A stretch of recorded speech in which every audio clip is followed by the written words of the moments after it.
इच्छाओं की आग पार्ट 7। विक्रम के गिरफ्तार होने के बाद आदित्य और सिया के जीवन में कुछ हद तक शांति वापस आ गई थी, लेकिन मन के अंदर छिपे जख्म अब भी हरे थे। विक्रम की बातें, उसकी साजिश और वो घिनौना इकरार कि वो सिया को प्यार करता था, अब भी आदित्य और सिया के दिलों में गूंज रही थीं। सिया अपने कमरे में बैठी थी। उसके हाथ में वो पत्र था जिसे विक्रम ने अपने आखिरी दिन आदित्य और सिया को भेजा था। उसमें लिखी बातों ने सिया को झकझोर दिया था। तुम कभी भी इस सच से भाग नहीं पाओगी कि मैंने तुमसे प्यार किया था, और ये प्यार मेरी जिंदगी की सबसे बड़ी सच्चाई थी, जो तुम्हारे इनकार ने मेरी नफरत में बदल दिया। सिया ने वो पत्र दोबारा बंद कर दिया और गहरी सांस ली। आदित्य ने कमरे में प्रवेश किया। उसकी आंखों में सिया के लिए चिंता साफ झलक रही थी। तुम अब भी उसके बारे में सोच रही हो? आदित्य ने पूछा, पास आकर उसके कंधे पर हाथ रखते हुए। सिया ने उसकी ओर देखा और हल्के से सिर हिलाया। वो जो भी था, उसके दिल की सच्चाई कुछ और ही थी। उसने जो किया वो गलत था, पर क्या उसकी नफरत में छिपी तकलीफ को नजरअंदाज किया जा सकता है? आदित्य ने सिया की आंखों में देखा। सिया, उसके गलत इरादों ने हमें बर्बाद करने की कोशिश की थी। उसने अपनी कमजोरी को हमारे खिलाफ हथियार बना लिया था, लेकिन अब तुम्हें इन सब के बारे में सोचकर खुद को तकलीफ नहीं देनी चाहिए। वो हमारी जिंदगी से जा चुका है। सिया ने आदित्य का हाथ पकड़ा और कहा, शायद तुम सही हो, लेकिन कहीं ना कहीं मुझे लगता है कि अगर हम पहले ही उसे रोक पाते तो शायद ये सब नहीं होता। आदित्य ने उसे गले लगाते हुए कहा, जो हो चुका है उसे बदलने का कोई तरीका नहीं है। हमें अब आगे बढ़ना होगा। तुम्हें पता है हमें कितनी मुश्किलों का सामना करना पड़ा, लेकिन अंत में हमने साथ रहते हुए ये लड़ाई जीती है। सिया ने आदित्य के सीने से लगकर अपनी आंखें बंद कर लीं। आदित्य का साथ उसे हमेशा से सुकून देता था, लेकिन अब वो दोनों इस रिश्ते को और भी मजबूत करना चाहते थे। विक्रम की साजिश ने उनके रिश्ते को हिला दिया था, लेकिन अब वो इसे पहले से भी ज्यादा मजबूत बनाना चाहते थे। अगले कुछ दिनों में आदित्य और सिया ने एक नए जीवन की शुरुआत करने का फैसला किया। विक्रम के केस के निपटारे के बाद उन्होंने अपने बिजनेस को फिर से सही दिशा में लाने का काम किया। सिया ने अपनी जिम्मेदारियों को संभाला और आदित्य ने भी उसे हर कदम पर सहयोग दिया। एक दिन आदित्य ने सिया को एक सरप्राइज देने की योजना बनाई। वो उसे एक खूबसूरत जगह ले गया जहां उनकी पहली मुलाकात हुई थी। सिया को ये जगह देखकर अचंभा हुआ और उसकी आंखों में पुरानी यादें ताजा हो गईं। आदित्य, तुम मुझे यहाँ क्यों लेकर आए? आदित्य ने हल्की मुस्कान के साथ कहा, मैं चाहता था कि हम अपने रिश्ते की शुरुआत वहीं से करें जहां हमने पहली बार एक दूसरे को समझा था। सिया ने उसकी तरफ देखा और उसकी आंखों में वही प्यार महसूस किया जो उनकी पहली मुलाकात में था। आदित्य, मैं इस सफर में तुम्हारे साथ रहने के लिए खुद को खुशकिस्मत समझती हूँ। आदित्य ने उसका हाथ पकड़ा और घुटनों पर बैठकर एक छोटा सा डिब्बा निकाला। सिया, तुम मेरे जीवन की सबसे बड़ी खुशी हो। क्या तुम मेरे साथ हमेशा के लिए इस जिंदगी का हिस्सा बनोगी? सिया की आंखें नम हो गईं। उसने बिना कुछ कहे आदित्य को गले लगा लिया और उसके कानों में धीरे से फुसफुसाई, हाँ आदित्य, हमेशा।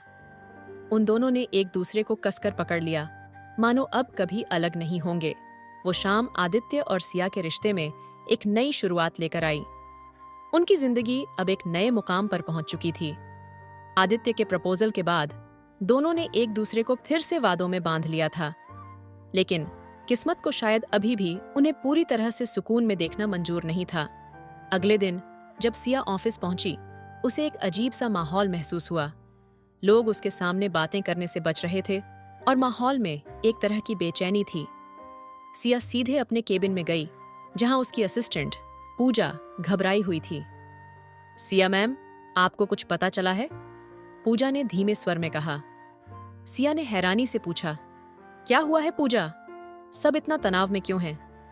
पूजा ने एक फाइल सिया के सामने रख दी। ये आपको देखना चाहिए मैम। कल रात किसी ने एक रिपोर्ट मीडिया में लीक कर दी है। इसमें आपकी और आदित्य सर की कंपनी के खिलाफ गंभीर आरोप लगाए गए हैं। सिया ने जल्दी से फाइल उठाई और पढ़ने लगी। रिपोर्ट में कहा गया था कि उनकी कंपनी कुछ गलत तरीकों से बड़े सरकारी प्रोजेक्ट्स हासिल कर रही है और इसके लिए कई अधिकारियों को रिश्वत दी गई है। रिपोर्ट में कंपनी के खिलाफ सबूत होने का भी दावा किया गया था। सिया के चेहरे पर चिंता की लकीरें उभर आईं। ये सब क्या है? ये तो सब झूठ है। पूजा ने सहमति में सिर हिलाया। मैं जानती हूँ मैम, लेकिन मीडिया में ये खबर आग की तरह फैल चुकी है। हम पर जांच बैठाई जा रही है। सिया ने तुरंत आदित्य को फोन किया। आदित्य पहले से ही इस बात की खबर पा चुका था और ऑफिस पहुंचने वाला था। कुछ ही देर में आदित्य ऑफिस में आया और सीधे सिया के केबिन में गया। उसकी आंखों में चिंता साफ झलक रही थी, लेकिन उसके चेहरे पर एक दृढ़ संकल्प था। सिया, हमें शांत रहकर इस स्थिति का सामना करना होगा। ये कोई छोटी बात नहीं है, लेकिन मुझे यकीन है कि ये कोई सोची समझी साजिश है, आदित्य ने कहा। सिया ने गहरी सांस ली। मुझे भी ऐसा ही लगता है आदित्य, लेकिन ये कौन कर सकता है और क्यों? आदित्य ने कुछ सोचते हुए कहा, ये कोई अंदर का आदमी ही हो सकता है जिसने कंपनी की गोपनीय जानकारी को लीक किया है। हमें इस मामले की तह तक पहुंचना होगा। उन दोनों ने तुरंत अपनी लीगल टीम और ट्रस्टेड एम्प्लॉयज की एक मीटिंग बुलाई। मीटिंग में आदित्य और सिया ने सभी को निर्देश दिए कि कंपनी के हर दस्तावेज की जांच की जाए और किसी भी संदिग्ध गतिविधि पर नजर रखी जाए। जांच शुरू हुई और धीरे धीरे सच्चाई सामने आने लगी। उन्हें पता चला कि किसी ने कंपनी के इंटरनल सिस्टम से डेटा चुराकर मीडिया को बेचा था, लेकिन अभी तक ये पता नहीं चला था कि ये काम किसने किया। उसी रात जब आदित्य और सिया घर लौटे, दोनों बेहद थके हुए थे। मुझे समझ नहीं आता कि ये सब कौन कर सकता है। हमने किसी का बुरा नहीं किया, तो फिर कौन हमारी कंपनी को इस तरह से बर्बाद करना चाहता है? सिया ने निराश होकर कहा। आदित्य ने सिया के कंधे पर हाथ रखा। हमें जल्द ही इसका जवाब मिलेगा, लेकिन तब तक हमें अपने इरादे मजबूत रखने होंगे। ये वक्त हमें तोड़ने के लिए नहीं, बल्कि और मजबूत बनाने के लिए आया है। उन दोनों ने रात भर इस मामले पर चर्चा की और अगले दिन तक एक नई योजना बनाई। अगले दिन जांच टीम को आखिरकार एक महत्वपूर्ण सुराग मिला। एक पुराने कर्मचारी करण की गतिविधियां संदिग्ध लग रही थीं। करण को कुछ महीनों पहले ही कंपनी से निकाल दिया गया था और ऐसा लग रहा था कि उसी ने बदला लेने के लिए ये साजिश रची थी। करण को पकड़ने के लिए एक प्लान तैयार किया गया और आदित्य ने उसे कंपनी में एक मीटिंग के बहाने बुलाया। जब करण ऑफिस पहुंचा, आदित्य और सिया ने उसे सामने बैठाकर पूछा, करण, क्या तुम कुछ कहना चाहते हो? करण के चेहरे पर नफरत साफ झलक रही थी। उसने बिना किसी डर के कहा, तुम दोनों ने मेरे करियर को बर्बाद किया था और अब मैं तुम्हारी कंपनी को बर्बाद करूंगा। सिया ने गुस्से में कहा, तुमने जो किया उसके लिए हम तुम्हें कभी माफ नहीं करेंगे। तुमने हमारी मेहनत, हमारे सपनों को चोट पहुंचाई है। करण ने हंसते हुए कहा, तुम्हारी मेहनत और सपने कुछ नहीं है। मैं तुम्हारे साथ वही करूंगा जो तुमने मेरे साथ किया। आदित्य ने शांत स्वर में कहा, हम जानते हैं कि तुम्हें कंपनी से क्यों निकाला गया था करण। तुमने अपने पद का गलत इस्तेमाल किया था और तुम अपने कर्मों का परिणाम भुगत रहे हो। लेकिन जो तुमने अब किया है, इसके लिए तुम्हें कानून का सामना करना होगा। करण की आंखों में एक पल के लिए डर झलक गया, लेकिन उसने खुद को संभालते हुए कहा, तुम मुझे नहीं रोक सकते। मैंने जो किया है उससे तुम्हारी कंपनी कभी नहीं संभल पाएगी। आदित्य ने कड़े लहजे में कहा, कानून और सच हमारे साथ है। तुम्हें इसका अंजाम भुगतना होगा। करण को तुरंत पुलिस के हवाले कर दिया गया। अब आदित्य और सिया को सिर्फ ये साबित करना था कि उनकी कंपनी निर्दोष है। करण की गिरफ्तारी के बाद सिया और आदित्य की चिंता थोड़ी कम हुई, लेकिन वो पूरी तरह से निश्चिंत नहीं हो सकते थे। मीडिया में फैली खबरें अब भी उनकी कंपनी की छवि पर बुरा असर डाल रही थीं और जांच एजेंसियां अपनी प्रक्रिया के तहत सारे दस्तावेज खंगाल रही थीं। उसी दिन शाम को आदित्य और सिया अपने घर के लिविंग रूम में बैठे थे। आदित्य ने सिया की ओर देखा। उसकी आंखों में तनाव साफ झलक रहा था। सिया ने आदित्य का हाथ थामा और हल्के से मुस्कुराते हुए कहा, तुम्हारी आंखों में ये चिंता मुझे और परेशान कर देती है आदित्य। हमें इस वक्त एक दूसरे का साथ देकर मजबूत रहना होगा। आदित्य ने उसकी बात सुनकर सिर हिलाया, लेकिन उसकी आवाज में अभी भी गहराई थी।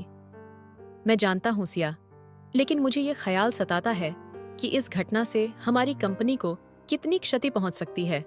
हमारे ब्रांड की विश्वसनीयता दांव पर है। सिया ने धीरे से कहा, हमने मेहनत से इस कंपनी को खड़ा किया है और ये कोई छोटी साजिश हमें गिरा नहीं सकती। हमें बस सही वक्त का इंतजार करना होगा और अपनी मासूमियत साबित करनी होगी। कुछ ही पल बाद आदित्य का फोन बजा। दूसरी तरफ से उनकी लीगल टीम के मुखिया का फोन था। आदित्य ने फोन उठाते ही गंभीरता से बात करनी शुरू की। फोन पर कुछ मिनटों की बातचीत के बाद आदित्य ने फोन रख दिया और राहत की सांस ली। क्या हुआ? सिया ने फौरन पूछा। अच्छी खबर है, आदित्य ने कहा। हमारी लीगल टीम ने सारे सबूत इकट्ठा कर लिए हैं जो साबित करते हैं कि ये सारा मामला साजिश का हिस्सा था। करण ने कई गलत दस्तावेज तैयार किए थे जो अब हमारे पक्ष में पेश किए जाएंगे। सिया ने राहत महसूस करते हुए कहा। तो क्या इसका मतलब है कि हम अब सुरक्षित हैं? आदित्य ने मुस्कुराते हुए कहा। अब हमें बस जांच एजेंसियों और मीडिया के सामने सच साबित करना है, बाकी सब ठीक हो जाएगा। अगले दिन कोर्ट रूम में आदित्य और सिया कोर्ट में पेश हुए। उनके वकील ने सबूतों को मजबूती से पेश किया और करण की साजिश का पूरा सच कोर्ट के सामने रखा। करण के खिलाफ ठोस सबूत होने के कारण कोर्ट ने फैसला आदित्य और सिया के पक्ष में सुनाया। करण को सजा सुनाई गई और साथ ही उसकी सभी साजिशें नाकाम हो गईं। आदित्य और सिया की कंपनी को निर्दोष साबित कर दिया गया और मीडिया में उनकी छवि को फिर से साफ किया गया। कोर्ट से बाहर निकलते हुए सिया ने गहरी सांस ली और आदित्य की ओर देखा। हमने ये लड़ाई जीत ली, आदित्य। आदित्य ने सिया की तरफ प्यार भरी निगाहों से देखा और उसके हाथ को थामते हुए कहा, हमने एक साथ ये जीत हासिल की है और ये हमारी सबसे बड़ी ताकत है। सिया ने आदित्य की ओर प्यार से देखा और दोनों ने एक दूसरे को गले लगाया। उनके बीच का रिश्ता अब और भी मजबूत हो चुका था और वे जान चुके थे कि कोई भी मुश्किल उन्हें एक दूसरे से अलग नहीं कर सकती। लेकिन जब उन्होंने सोचा कि सब कुछ अब ठीक हो गया है, अचानक से आदित्य के फोन पर एक अज्ञात नंबर से कॉल आया। आदित्य ने फोन उठाया, लेकिन दूसरी तरफ की आवाज सुनकर उसका चेहरा गंभीर हो गया। आदित्य, ये खेल अभी खत्म नहीं हुआ है। उस अजनबी की आवाज ने आदित्य को चौंका दिया। सिया ने उसकी प्रतिक्रिया देखकर पूछा, क्या हुआ आदित्य? आदित्य ने फोन रखते हुए कहा, हमें एक नई समस्या का सामना करना पड़ सकता है। ये लड़ाई अभी खत्म नहीं हुई है। अज्ञात कॉल के बाद आदित्य के चेहरे पर चिंता की लकीरें साफ दिख रही थीं। सिया ने उसके चेहरे को पढ़ते हुए तुरंत पूछा, आदित्य, क्या हुआ? कौन था वो? क्या कोई नई परेशानी आ रही है? आदित्य ने एक गहरी सांस लेते हुए कहा, मैं नहीं जानता सिया, लेकिन जिस तरह से उसने कहा कि खेल अभी खत्म नहीं हुआ, मुझे लग रहा है कि ये कोई बड़ी साजिश हो सकती है। हमें सतर्क रहना होगा। सिया ने उसकी बात सुनकर सिर हिलाया। अब दोनों को लगने लगा था कि करण के जेल जाने के बावजूद कोई और भी इस साजिश के पीछे हो सकता है। कुछ दिन बाद आदित्य और सिया की जिंदगी धीरे धीरे सामान्य होने लगी थी, लेकिन फोन कॉल के बाद की बेचैनी अब भी खत्म नहीं हुई थी। इस बीच आदित्य ने अपनी सिक्योरिटी टीम को सतर्क कर दिया था और सभी जगहों पर निगरानी बढ़ा दी थी। उस शाम आदित्य अपने ऑफिस में बैठा था जब अचानक से उसकी सचिव नंदिनी ने कमरे में आकर कहा, सर, आपके लिए एक पार्सल आया है। कोई भेजने वाले का नाम नहीं है, बस आपके नाम का पता है। आदित्य ने नंदिनी को इशारा किया कि वो पार्सल लेकर आए। पार्सल में एक छोटा सा बॉक्स था। आदित्य ने बॉक्स को खोलते ही देखा कि उसमें एक छोटा सा पेन ड्राइव है और एक पर्ची। पर्ची पर लिखा था, अगर जानना चाहते हो कि असली दुश्मन कौन है तो इस ड्राइव को देखो। आदित्य के मन में शंका गहराने लगी। उसने फौरन कंप्यूटर चालू किया और पेन ड्राइव को उसमें लगाया। ड्राइव में सिर्फ एक वीडियो फाइल थी। जैसे ही उसने वीडियो प्ले किया, उसकी आंखें चौड़ी हो गईं। वीडियो में करण के साथ कोई और दिख रहा था, जो करण को निर्देश दे रहा था कि कैसे आदित्य की कंपनी और उसकी छवि को बर्बाद करना है। लेकिन जो सबसे चौंकाने वाली बात थी, वो ये कि वो व्यक्ति कोई और नहीं, बल्कि आदित्य का सबसे करीबी और विश्वासपात्र पार्टनर रोहन था। आदित्य को अपनी आंखों पर यकीन नहीं हुआ। रोहन, जिसने उसके साथ मिलकर कंपनी को ऊंचाइयों तक पहुंचाया था, वही उसके खिलाफ साजिश रच रहा था। आदित्य ने फौरन सिया को बुलाया और उसे वीडियो दिखाया। सिया भी दंग रह गई। रोहन, ये कैसे हो सकता है? वो तो तुम्हारा सबसे अच्छा दोस्त है, आदित्य। आदित्य ने गुस्से में कहा, मुझे भी यही लगता था, लेकिन अब सब कुछ साफ है। करण तो सिर्फ एक मोहरा था, असली खेल तो रोहन खेल रहा था। मुझे समझ नहीं आ रहा कि उसने ऐसा क्यों किया। सिया ने आदित्य को शांत करने की कोशिश की। आदित्य, हमें पहले ये पता लगाना होगा कि रोहन ऐसा क्यों कर रहा है। शायद उसके पास कोई वजह हो। हमें बिना सोचे समझे कदम नहीं उठाना चाहिए। आदित्य ने सिर हिलाया और कहा, हाँ, तुम ठीक कह रही हो। मैं पहले रोहन से खुद बात करूंगा। अगले दिन आदित्य ने रोहन को अपने ऑफिस बुलाया। दोनों के बीच बातचीत शुरू होते ही आदित्य ने वीडियो का जिक्र किया। रोहन का चेहरा सफेद पड़ गया, लेकिन उसने तुरंत खुद को संभाला और कहा, आदित्य, तुम क्या कह रहे हो? मैं तुम्हारा सबसे अच्छा दोस्त हूं। मैं ऐसा क्यों करूंगा? आदित्य ने शांत स्वर में कहा, रोहन, दोस्ती के नाम पर मैंने तुम पर हमेशा भरोसा किया है, लेकिन ये वीडियो कुछ और ही कहानी बता रहा है। अगर तुम्हारे पास कोई सफाई है तो बताओ। रोहन कुछ देर चुप रहा, फिर उसने गहरी सांस ली और कहा, आदित्य, मुझे इस पर सफाई देने की जरूरत नहीं है। सच यही है कि मैं तुम्हारे खिलाफ साजिश कर रहा था और इसका कारण तुम खुद हो। आदित्य चौंक गया। मैं? क्या किया है मैंने? रोहन ने कटु स्वर में कहा, तुम्हारी सफलता, तुम्हारा नाम, तुम्हारा हर एक कदम, हमेशा तुम आगे रहे और मैं बस तुम्हारे पीछे। मैंने भी इस कंपनी के लिए उतनी ही मेहनत की, लेकिन तुम्हें सारी पहचान मिली। तुम्हारा नाम चमक रहा है और मैं अंधेरे में खो गया। आदित्य ने दुखी होते हुए कहा, तो इसलिए तुमने ये सब किया? मेरे खिलाफ साजिश रची, हमारी दोस्ती को धोखा दिया। रोहन ने हंसते हुए कहा, हाँ आदित्य, और ये सिर्फ शुरुआत है। मैंने करण को मोहरा बनाया और आगे भी कई चालें बाकी हैं। तुम सोच रहे थे कि ये सब खत्म हो गया, लेकिन असली खेल तो अब शुरू हुआ है। रोहन के इस अप्रत्याशित कबूलनामे से आदित्य भीतर तक हिल गया था। उसकी आंखों में अपने सबसे करीबी दोस्त के लिए अब सिर्फ अविश्वास और गुस्सा था। आदित्य ने कड़े स्वर में कहा, तुम्हें पता भी है कि तुमने क्या किया है? ये सिर्फ मेरे साथ विश्वासघात नहीं है, बल्कि इस कंपनी और हमारी सालों की मेहनत को भी धोखा दिया है। रोहन ने ठंडे स्वर में कहा, हाँ, मुझे सब पता है और मुझे इस बात का कोई पछतावा नहीं है। तुम्हें जो मिलना चाहिए था वो मैंने लिया। आदित्य की मुट्ठियां भींच गईं। उसने गुस्से को काबू में रखते हुए कहा, तुम्हारी साजिश चाहे जितनी भी गहरी हो, मैं इसे सहन नहीं करूंगा। तुमने जो भी किया है उसके परिणाम भुगतने के लिए तैयार रहो। रोहन हंस पड़ा और बोला, तुम मुझे क्या करोगे आदित्य? ये दुनिया ऐसी है जहां ताकतवर ही जीतता है। तुम अब अकेले हो और मैं तुम्हारे हर एक कदम पर नजर रखूंगा। कुछ समय बाद आदित्य ने अपने ऑफिस से बाहर निकलते ही अपनी सिक्योरिटी टीम को आदेश दिया कि रोहन की गतिविधियों पर पूरी निगरानी रखी जाए। आदित्य जानता था कि रोहन अब खुले तौर पर दुश्मन बन चुका है और उससे निपटने के लिए उसे हर कदम बहुत सोच समझकर उठाना होगा। वह सीधे घर आया और सिया को सारी बातें बताईं। सिया की आंखों में चिंता की लकीरें साफ दिख रही थीं। उसने आदित्य के पास आकर कहा, आदित्य, अब हमें बहुत सावधानी से आगे बढ़ना होगा। रोहन खतरनाक खेल खेल रहा है और हमें हर संभव तरीके से खुद को और कंपनी को सुरक्षित करना होगा। आदित्य ने उसकी बात से सहमति जताई। हाँ, मैं अब इस खेल का हिस्सा बन चुका हूं, लेकिन मैं ये खेल अपने तरीके से खेलूंगा। अब वक्त आ गया है कि मैं रोहन को उसी की चालों में फंसाऊं। सिया ने कहा, आदित्य, इस लड़ाई में तुम अकेले नहीं हो। मैं हमेशा तुम्हारे साथ हूं। हमें मिलकर इसका सामना करना होगा। आदित्य ने सिया की ओर देखा और उसकी आंखों में भरोसा और प्यार महसूस किया। तुम्हारे साथ रहने से मुझे हर मुश्किल आसान लगती है सिया।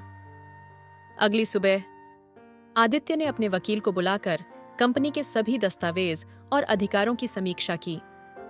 उसने सुनिश्चित किया कि रोहन को कंपनी से हटाने के सभी कानूनी कदम उठाए जाएं। वहीं दूसरी ओर उसने अपने आईटी विशेषज्ञों को रोहन की गतिविधियों की गहराई से जांच करने को कहा, ताकि किसी भी तरह की धोखाधड़ी या षड्यंत्र के संकेत मिल सकें। रोहन की साजिश अब धीरे धीरे सामने आ रही थी। उसने कई बार आदित्य की पीठ पीछे कंपनी के शेयरों में हेरफेर किया था, जिससे उसे भारी मुनाफा हो और आदित्य का नियंत्रण कमजोर हो।